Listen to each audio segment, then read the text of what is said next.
Hi friends. உங்க எல்லாருக்கும் ரொம்ப நன்றிங்க.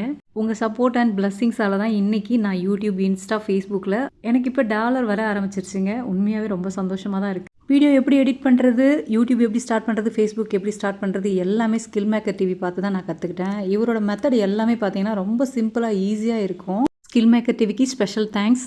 ஒரே வாரத்தில் இன்ஸ்டாவில் என்னோட மேஜிக் ஹேர் ஆயிலுக்கு 7000 ஃபாலோவர்ஸ் கிடைச்சாங்க. 10K ஃபாலோவர்ஸ் கிடச்சி ஏர்னிங் பேஜும் ஓப்பன் ஆகிடுச்சு. ஃபேஸ்புக்கில் 21K ஃபாலோவர்ஸ் இருக்காங்க.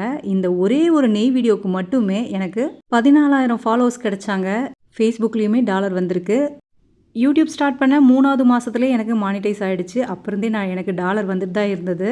டாலர் வந்திருக்க பேஜும் உங்களுக்கு நான் காமிக்கிறேன், பார்த்துக்குங்க. இவ்வளவும் ஒரு 6,500 மொபைல் வச்சு தான் நான் ஸ்டார்ட் பண்ணேன். சேனல் ஸ்டார்ட் பண்ணும்போதே 6 மந்த் ட்ரை பண்ணி பார்ப்போம். இது சக்ஸஸ் ஆகிடுச்சுன்னா நம்ம கண்டினியூஸாக வீடியோ போடலாம், இல்லைனா வேறு நம்ம வீட்டில் இருந்தே சம்பாதிக்கிறதுக்கு வேறு வழி பார்க்கலாம் அப்படின்னு யோசிச்சுட்டே இருந்தேன். ஆனால் எல்லாமே சக்ஸஸ்ஃபுல்லாக ஆகிடுச்சு. இதில் நான் சக்ஸஸ் ஆகலைனாலும் நான் வேறு எதனா ஏர்னிங் பண்ணுறதுக்கு தான் ட்ரை பண்ணியிருப்பேன். எதுலேயுமே நம்ம தோல்வியை சந்திக்காமல் நம்ம முன்னேறவே முடியாது. வெற்றியோ தோல்வியோ எதுவாக இருந்தாலும் ட்ரை பண்ணி பாருங்கள். திருடக்கூடாது, பொய் சொல்லக்கூடாது, தப்பு பண்ணக்கூடாது. மற்றபடி நம்ம சம்பாதிக்கிற வழியை கற்றுக்கணும்.